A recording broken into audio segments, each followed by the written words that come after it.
Je veux que tu comprennes une chose, Keisha, dit Richard Thornton en pointant du doigt le fils de 2 ans de la femme qui nettoyait sa maison depuis 3 ans. Ce n'est pas une crèche. C'est ma maison, et je ne tolérerai pas que tu transformes mon lieu de travail en terrain de jeu pour ce gamin. Le mépris dans sa voix lorsqu'il prononça « ce gamin » fit bouillir le sang de Keisha, mais elle garda un visage impassible. À 28 ans, elle avait déjà appris que montrer sa colère à des hommes blancs riches ne ferait qu'empirer sa situation. Son fils devait jouer tranquillement sur le sol de la cuisine avec quelques pots en plastique, complètement inconscient du venin contenu dans les mots qui lui étaient adressés. « Monsieur Thornton, je vous ai expliqué qu'il s'agissait d'une urgence. Ma nounou est tombée malade et je n'avais personne pour garder Devon. Cela ne se reproduira plus. Certainement pas, car si cela se reproduit, vous serez renvoyé. » Richard ajusta le poignet de sa chemise en soie italienne et sourit froidement. « Il y a des dizaines de femmes comme vous qui attendent une opportunité de travailler dans une maison comme la mienne. Des femmes qui comprennent les limites. Des femmes comme vous. » Ces mots résonnaient dans l'esprit de Keisha, tandis qu'elle regardait l'homme qui l'employait retourner dans son bureau en acajou et cristal. Richard Thornton, héritier d'une fortune bâtie sur des contrats gouvernementaux douteux, traitait ses employés comme des objets jetables, surtout lorsque ceux-ci ne correspondaient pas à sa vision du monde parfaitement blanche et privilégiée. Devons continuer à jouer, complètement inconscient de la tension. Keisha s'accroupit à côté de son fils et murmura « Maman va régler ça, mon amour. Je te le promets. » Ce que Richard ignorait, c'est que Keisha Washington avait un diplôme en administration qu'il n'avait jamais pris la peine de découvrir. Il ne savait pas non plus qu'elle avait travaillé pendant 5 ans dans un cabinet d'audit avant d'avoir Devon et d'être abandonnée par le père de l'enfant. Et il n'avait absolument aucune idée que, depuis 6 mois, elle documentait soigneusement chaque conversation raciste, chaque commentaire dégradant et chaque attitude discriminatoire dont elle était témoin dans ce manoir. Tout en nettoyant la salle de bain principale, Keisha sourit pour la première fois de la journée. Richard pensait connaître des femmes comme elle, mais il était sur le point de découvrir qu'il n'avait jamais rencontré quelqu'un exactement comme Keisha Washington. Si vous avez déjà vécu des situations où quelqu'un vous a complètement sous-estimé, abonnez-vous à la chaîne pour découvrir comment une simple femme de ménage a transformé 3 années d'humiliation silencieuse en la plus douce des vengeances. Les jours qui ont suivi l'incident avec Devon se sont transformés en une bataille psychologique silencieuse. Richard Thornton ne s'est pas contenté d'interdire à Keisha de ramener son fils, il a décidé de transformer chaque instant de son travail en une leçon d'humiliation. « Keisha, venez ici » a-t-il crié depuis le salon principal un jeudi matin. Lorsqu'elle est arrivée, elle a trouvé Richard à côté d'un des fauteuils en cuir importé, pointant du doigt une tache presque imperceptible. Ce n'était pas là hier. « Monsieur Thornton, je peux vérifier quel produit. » « Je ne veux pas d'explication, » l'interrompit-il en ajustant ses lunettes de marque.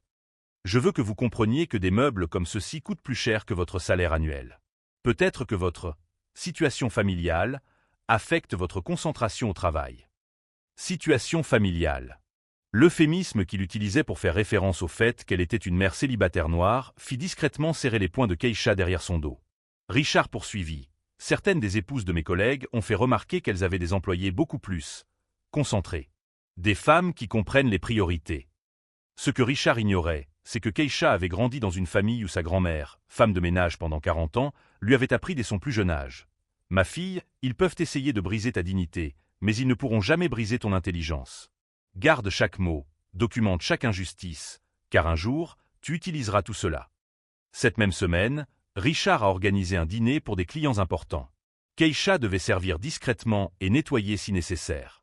Au cours de l'événement, elle a entendu Richard dire avec désinvolture à ses invités. « Vous savez, il est difficile de trouver du personnel domestique vraiment dévoué de nos jours. Beaucoup de ces personnes ont d'autres priorités. » Les invités ont ri, comprenant parfaitement le message codé. Keisha a continué à servir le vin comme si elle n'avait rien entendu, mais elle a mentalement ajouté cette conversation à sa collection croissante de preuves. Ce qui a vraiment mis fin à sa patience s'est produit la semaine suivante. Richard a reçu une visite d'affaires importante, un investisseur japonais intéressé par ses projets immobiliers. Pendant le déjeuner, Keisha a servi le repas avec son efficacité habituelle. « Désolé pour le retard », a dit Richard à l'investisseur en anglais. « Vous savez combien il est difficile de trouver des employés compétentes quand vous devez recruter dans certaines communautés. Question de diversité, réglementation gouvernementale. Nous sommes parfois obligés d'accepter des normes moins élevées. » Richard parlait comme si Keisha était invisible, comme si elle ne pouvait pas comprendre l'anglais courant, langue qu'elle maîtrisait parfaitement depuis l'université. L'investisseur semblait mal à l'aise, mais Richard a continué. « Heureusement, elle est bien formée et connaît sa place. À ce moment-là, quelque chose a définitivement changé en Keisha. Il ne s'agissait plus seulement d'avoir un emploi ou de subvenir aux besoins de Devon. Il s'agissait de dignité, de respect et de justice pour toutes les femmes comme elle qui subissaient quotidiennement les humiliations d'hommes qui se considéraient supérieurs simplement parce qu'ils étaient nés blancs et riches. Ce soir-là, seule dans son petit appartement pendant que Devon dormait, Keisha ouvrit son ordinateur portable, le même qu'elle avait utilisé pendant 5 ans en tant qu'analyste financière chez Morrison et Associates, avant de tomber enceinte et de voir sa carrière s'effondrer lorsqu'elle fut licenciée sous de faux prétextes. Elle avait conservé tous les documents de l'époque, toutes les preuves de la façon dont elle avait été persécutée pour avoir dénoncé des irrégularités comptables dans une entreprise cliente. Elle savait exactement comment les hommes puissants manipulaient les systèmes pour se protéger mutuellement. Mais cette fois, ce serait différent. Keisha a commencé à faire des recherches systématiques sur Thornton Property. Ce qu'elle a découvert dans les premières heures l'a laissé sous le choc. Des contrats de plusieurs millions de dollars avec des municipalités ou des projets de logement promis à des familles défavorisées n'étaient jamais menés à bien. Des appels d'offres remportés dans des conditions suspectes. Des dons politiques stratégiques qui coïncidaient parfaitement avec des approbations de zonage controversées. Richard Thornton n'était pas seulement un homme riche et préjugé, c'était un criminel en col blanc qui utilisait son influence pour exploiter précisément les communautés qu'il méprisait le plus. Pendant 3 semaines, Keisha a maintenu sa routine habituelle de travail pendant la journée et d'enquête la nuit, après que Devon se soit endormi. Elle a discrètement installé une application d'enregistrement sur son téléphone portable et a commencé à documenter chaque commentaire raciste, chaque conversation sur des affaires douteuses que Richard avait en sa présence. Ces gens ne comprennent pas la valeur d'une véritable opportunité, a-t-il déclaré un vendredi au téléphone, discutant d'un projet immobilier retardé pendant que Keisha nettoyait le bureau. Nous leur offrons des logements subventionnés et ils se plaignent encore de la qualité. C'est incroyable à quel point certaines personnes sont ingrates. Keisha a continué à essuyer les meubles, mais le petit appareil dans la poche de son tablier enregistrait chaque mot venimeux. Le tournant s'est produit lorsque Richard a reçu sa sœur Victoria pour le déjeuner. Victoria, une mondaine mariée à un sénateur, était encore plus venimeuse que son frère. « Richard, mon cher, as-tu vraiment besoin de garder cet employé ? J'ai tellement d'amis qui pourraient te recommander des personnes plus appropriées. Pourquoi dis-tu cela ? Eh bien, tu sais comment sont ces gens. Aujourd'hui, elles amènent leurs enfants. Demain, c'est tout le quartier qui débarque ici. Ce n'est qu'une question de temps avant qu'elles ne se sentent trop à l'aise. » Richard rit. « Tu as raison. Il est peut-être temps de changer. » À ce moment-là, Keisha comprit que peu importait la qualité de son travail ou son respect, pour des gens comme Richard et Victoria, elle serait toujours ces gens, toujours jetables, toujours inférieure. Mais il ne se doutait pas que chaque mot de mépris était soigneusement archivé par la même femme qui avait dénoncé des fraudes d'entreprise de 15 millions de dollars dans son ancienne société. Chaque nouvelle humiliation ne faisait que renforcer quelque chose en elle que ses oppresseurs ne pouvaient pas voir. Une détermination croissante alimentée non seulement par la colère, mais aussi par des connaissances techniques qu'il n'aurait jamais imaginé qu'une simple femme de ménage puisse posséder. Au cours de la 2e semaine d'août, Richard a décidé de passer à la vitesse supérieure dans son jeu d'humiliation. Lors d'une visite de routine de clients importants de Thornton Property, il a appelé Keisha pour qu'elle serve le café dans la salle de réunion. « Messieurs, » a déclaré Richard aux 3 hommes d'affaires présents, « je voudrais vous présenter un exemple parfait de ce dont nous discutions à propos des normes de travail dans différentes démographies. » Il fit une pause théâtrale pendant que Keisha servait en silence. « Keisha travaille pour moi depuis 3 ans. Elle est très obéissante, mais vous savez comment c'est, elle a des limites naturelles dues à son niveau d'éducation. » Les clients semblaient mal à l'aise, mais Richard continua. « C'est pourquoi nos projets immobiliers fonctionnent si bien. Nous connaissons exactement le public cible et ses capacités réelles. » Keisha continua à servir comme si elle n'avait rien entendu, mais le petit enregistreur dans la poche de son tablier captura chaque syllabe venimeuse.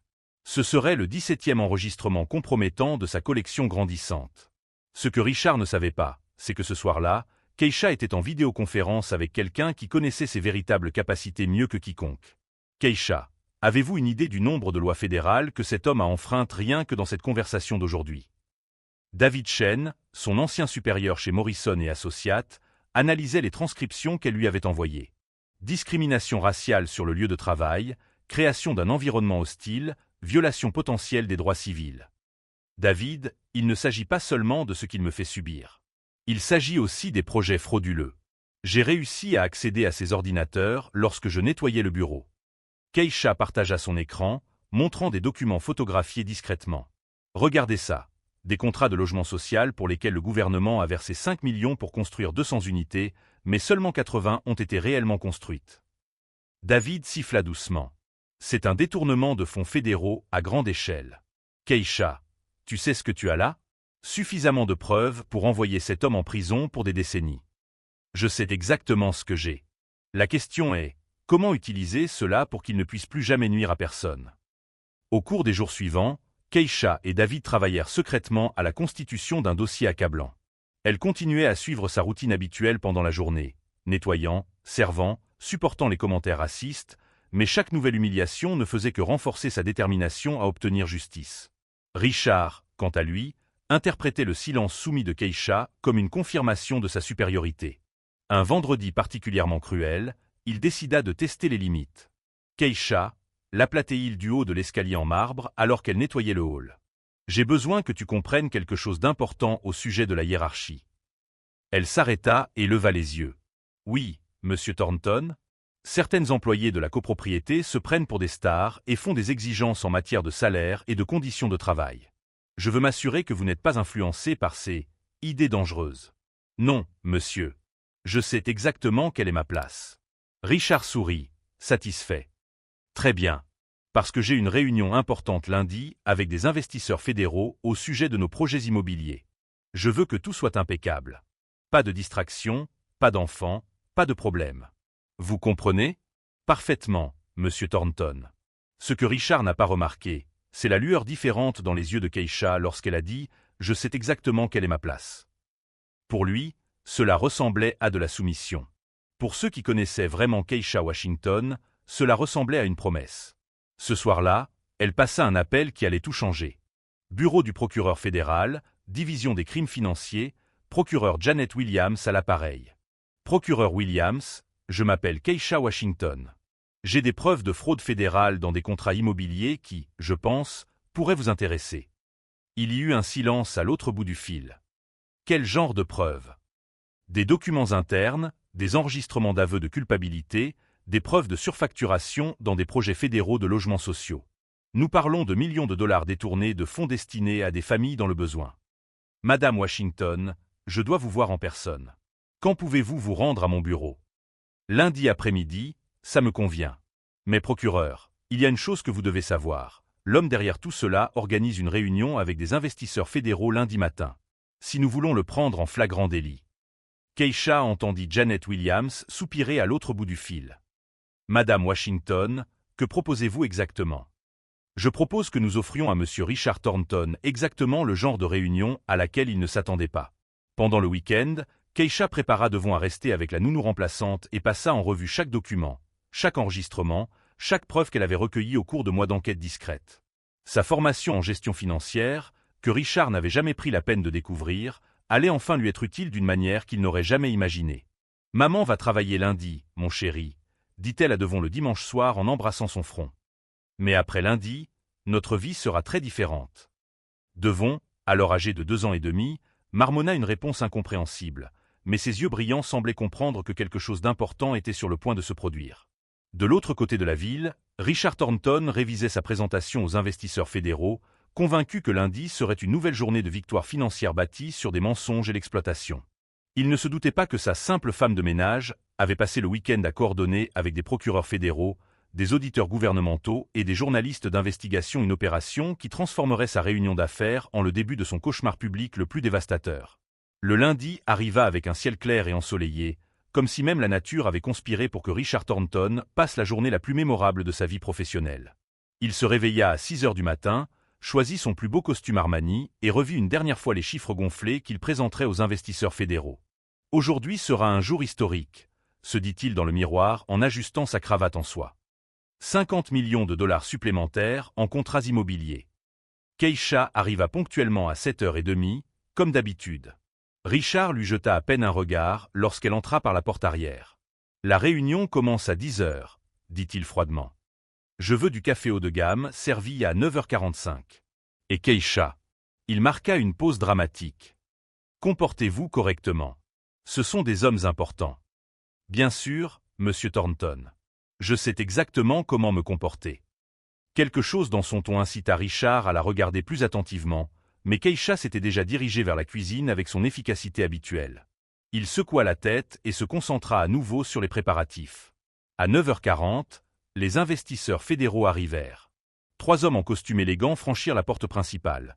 Thomas Bradley du département fédéral du logement, le directeur Peterson de l'agence de développement urbain, et quelqu'un que Richard ne reconnut pas, un homme noir imposant qui se présenta simplement comme le conseiller Washington du département de la justice. Richard les salua chaleureusement, plein d'assurance. « Messieurs, bienvenue chez Thornton Property. Je suis sûr que notre proposition vous impressionnera. Nous sommes impatients de voir ce que vous avez à nous montrer, » dit Peterson avec un sourire que Richard interpréta comme un signe d'approbation, mais qui cachait en réalité tout autre chose. Keisha servit le café dans de la porcelaine fine, se déplaçant silencieusement dans la pièce.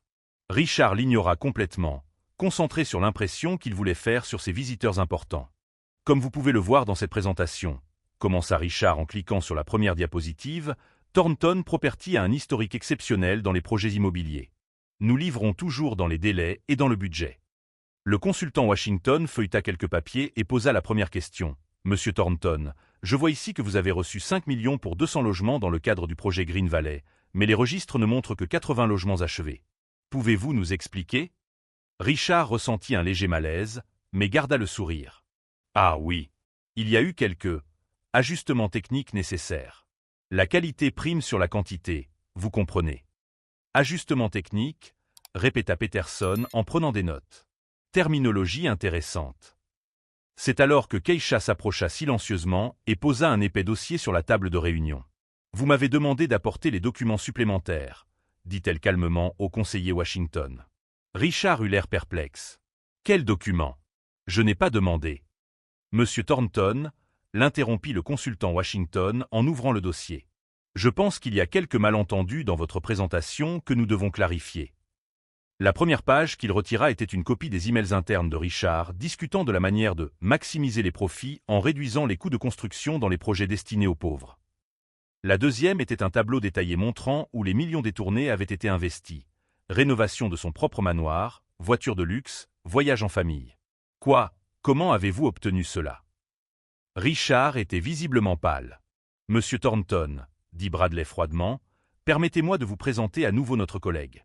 Voici le procureur fédéral Marcus Washington, de la division des crimes financiers, et la dame qui nous a servi le café est l'analyste spécialisée Keisha Washington, notre principale consultante en matière de fraude immobilière. » Le monde de Richard s'écroula à cet instant. Keisha Washington. Ce nom résonna dans son esprit comme une bombe qui explose. Il regarda la femme qu'il avait humiliée pendant des années, qu'il avait traitée comme de la merde, et vit pour la première fois qui elle était vraiment. Surpris, Monsieur Thornton. Keisha retira son tablier, révélant un blazer professionnel en dessous. « Où puis-je vous appeler Richard ? Puisque nous avons passé tant de temps ensemble toutes ces années. » Richard tenta de se lever, mais Peterson le fit se rasseoir d'un geste. « Monsieur Thornton, vous avez le droit de garder le silence. »« Attendez, attendez. » Richard était désespéré. « C'est un malentendu. Keisha, qui que vous soyez vraiment, nous pouvons régler cela entre nous. Vous savez que je vous ai toujours respecté. » Keisha rit pour la première fois depuis 3 ans qu'elle était dans cette maison. « Vous m'avez toujours respecté ?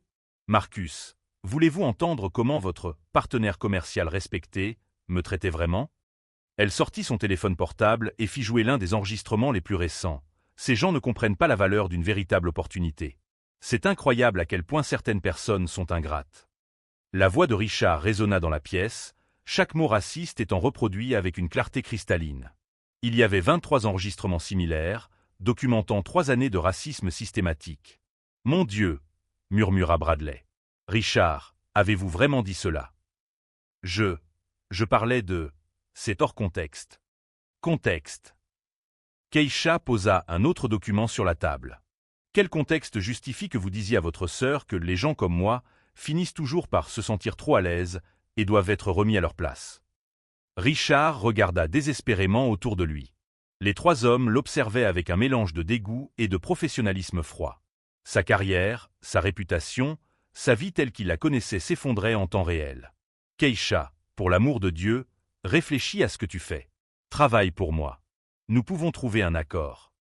Un accord. Keisha s'approcha de la table. Comme l'accord que tu as conclu avec les familles de Green Valley ? Tu leur as promis des maisons dignes et tu leur as livré des cabanes qui prennent l'eau, sans chauffage adéquat en hiver, sans infrastructure de sécurité de base? Marcus Washington posa des menottes sur la table. Richard Thornton, vous êtes en état d'arrestation pour fraude fédérale, détournement de fonds publics, discrimination raciale systématique et violation des droits civils. Vous ne pouvez pas me faire ça. Savez-vous qui je suis? Ma famille a des relations dans cette ville depuis 4 générations. Monsieur Thornton, dit Keisha en rangeant calmement ses documents. Je sais exactement qui vous êtes. C'est pourquoi j'ai documenté chaque crime, chaque propos raciste, chaque manœuvre frauduleuse pendant 3 ans. Parce que les hommes comme vous se croient intouchables. Richard tenta un dernier coup désespéré. Keisha, vous avez un fils. Pensez à lui. Si vous me faites ça, vous détruirez aussi votre carrière. Personne ne vous embauchera plus jamais. Keisha sourit, un sourire sincère, de soulagement et de victoire. Richard, ma véritable carrière ne fait que commencer. Je viens d'être promue directrice de la division des enquêtes sur le logement du département fédéral. Ma première affaire officielle sera de veiller à ce que chaque centime volé au projet de logement soit restitué aux communautés que vous avez exploitées. Richard pâlit complètement. Directrice? Vous avez toujours été. J'ai toujours été une analyste financière spécialisée dans la fraude d'entreprise, infiltrée pour enquêter sur votre stratagème. Chaque jour passé à nettoyer votre maison, chaque humiliation que vous m'avez infligée, chaque commentaire raciste. Tout cela a contribué à monter le dossier fédéral le plus solide contre la corruption dans le domaine du logement de la dernière décennie. Marcus passa les menottes à Richard, tandis que celui-ci marmonnait de manière incohérente à propos d'avocats et de relations familiales. Richard Thornton, vous êtes en état d'arrestation. Vous avez le droit de garder le silence, même si je doute que vous y parveniez après avoir été si communicatif avec ma sœur ici présente pendant 3 ans. Ma sœur? Richard regarda les 2 femmes avec une horreur grandissante. Ma sœur, confirma Keisha. Et le procureur Marcus a été très patient en écoutant mes enregistrements hebdomadaires sur vous pendant nos dîners en famille. Alors que Richard était emmené menotté, il cria une dernière fois, « C'est un piège. Un complot. Vous ne pouvez pas me faire ça. » Keisha regarda par la fenêtre la voiture de police fédérale disparaître dans l'allée bordée de palmiers. Après 3 ans d'humiliation quotidienne, le moment était enfin venu où chaque seconde de souffrance allait prendre tout son sens. Mais la véritable justice était encore à venir, car Keisha savait que la chute de Richard n'était que le début de quelque chose de beaucoup plus grand. 3 mois après l'arrestation de Richard Thornton, le journal télévisé local ouvrait avec une nouvelle que personne n'avait prévue. Une ancienne femme de ménage devient directrice fédérale chargée de récupérer 50 millions de dollars détournés du logement social. Keisha Washington ajusta son blazer bleu marine en marchant dans les couloirs du département fédéral du logement. Elle tenait dans ses mains le rapport final qui documentait comment les manœuvres frauduleuses de Richard avaient porté préjudice à plus de 2000 familles dans 5 États différents. Directrice Washington la salua James Morrison, le même auditeur fédéral qui avait été trompé par Richard pendant des années. Ce que nous avons découvert grâce à vos preuves va bien au-delà de ce que nous imaginions. Il ne s'agissait pas seulement de Thornton Property, mais d'un réseau entier d'entrepreneurs exploitant des programmes de logement. Combien ont été inculpés jusqu'à présent? Demanda Keisha en entrant dans son nouveau bureau, où une photo de Devon lors de sa remise de diplôme de maternelle ornait le bureau. 15 entrepreneurs, 3 politiciens et 2 juges. Vos enregistrements ont permis de démanteler un complot vieux de 20 ans. De l'autre côté de la ville, Richard Thornton attendait sur le banc froid de la prison fédérale à sécurité minimale, où il passerait les 12 prochaines années. Ses biens avaient été confisqués pour dédommager les victimes, son entreprise avait fait faillite en quelques semaines et sa sœur Victoria avait divorcé du sénateur pour tenter de sauver sa propre carrière politique. Thornton, visite, cria le gardien. Richard se traîna jusqu'à la salle des visites, s'attendant à voir un avocat. Au lieu de cela, il vit un visage familier qui lui retourna l'estomac. David Chen, l'analyste qui avait aidé Keisha à monter le dossier contre lui. « Je viens t'apporter des nouvelles », dit David en poussant un journal sur la table. La une montrait une photo de Keisha recevant une médaille du mérite du secrétaire au logement. Keisha a récupéré les 47 millions de dollars que vous avez volés aux communautés défavorisées. L'argent est utilisé pour construire de véritables logements, répondant à des normes décentes. Richard lut l'article avec une horreur grandissante. Keisha n'avait pas seulement détruit sa vie, elle avait transformé sa destruction en espoir pour des milliers de familles qu'il avait exploitées. Et tu sais quoi? David sourit. Elle a créé un programme de bourse d'études avec une partie de l'argent récupéré. Les jeunes issus de communautés défavorisées peuvent désormais étudier la gestion et le droit dans une université qui porte ton nom. Quelle université? L'université Richard Thornton de justice sociale. Elle a jugé approprié d'utiliser ton nom pour éduquer précisément les personnes que tu méprisais le plus.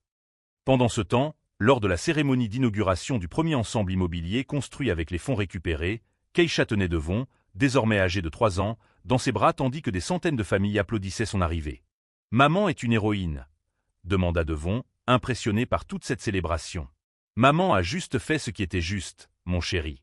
Et elle a appris que parfois, il faut être patient et intelligent pour que justice soit faite. » Margaret Thompson, l'une des résidentes qui avait perdu sa maison à cause des manœuvres frauduleuses de Richard, s'approcha, les larmes aux yeux. « Madame Washington, je ne sais pas comment vous remercier. Mes enfants ont enfin un vrai foyer. Ne me remerciez pas. Remerciez votre propre force qui vous a permis de ne pas abandonner alors que tout semblait perdu. » Dans le public, Madame Rosa Martinez, qui avait perdu toutes ses économies dans un projet immobilier frauduleux de Richard, tenait la clé de sa nouvelle maison. « Je savais que Dieu ne nous oublierait pas, » murmura-t-elle à sa fille. « Je ne savais juste pas qu'il enverrait une guerrière comme Keisha. » 6 mois plus tard, l'histoire de Keisha est devenue une étude de cas dans les universités de tout le pays. Sa stratégie de patience, sa documentation méticuleuse et son utilisation intelligente du système juridique sont devenus un modèle pour lutter contre les injustices systématiques. Richard, quant à lui, découvrit que la véritable prison n'était pas les barreaux métalliques, mais le fait de vivre en sachant que la femme qu'il avait méprisée avait bâti un héritage de justice sur ses propres ruines. La dernière lettre que Keisha a reçue de lui fut renvoyée sans réponse. Certaines personnes ne méritent tout simplement pas de deuxième chance, surtout lorsqu'elles ont utilisé la première pour causer tant de souffrance à autrui. Devon, désormais inscrit dans une école privée payée par le nouveau salaire de sa mère, portait sur ses épaules non seulement la fierté d'avoir une mère héroïque, mais aussi la leçon que l'intelligence et la détermination l'emportent toujours sur l'arrogance et les préjugés. La meilleure vengeance est vraiment le succès que vos ennemis ne pourraient jamais imaginer. Et quand quelqu'un essaie de vous rabaisser à cause de votre couleur de peau, de vos origines ou de votre condition sociale, rappelez-vous, ils peuvent contrôler le présent, mais vous contrôlez l'avenir. Si cette histoire de revirement et de justice vous a touché, abonnez-vous à la chaîne pour découvrir d'autres histoires qui prouvent que parfois, l'univers a juste besoin d'un petit coup de pouce de notre part pour que justice soit faite.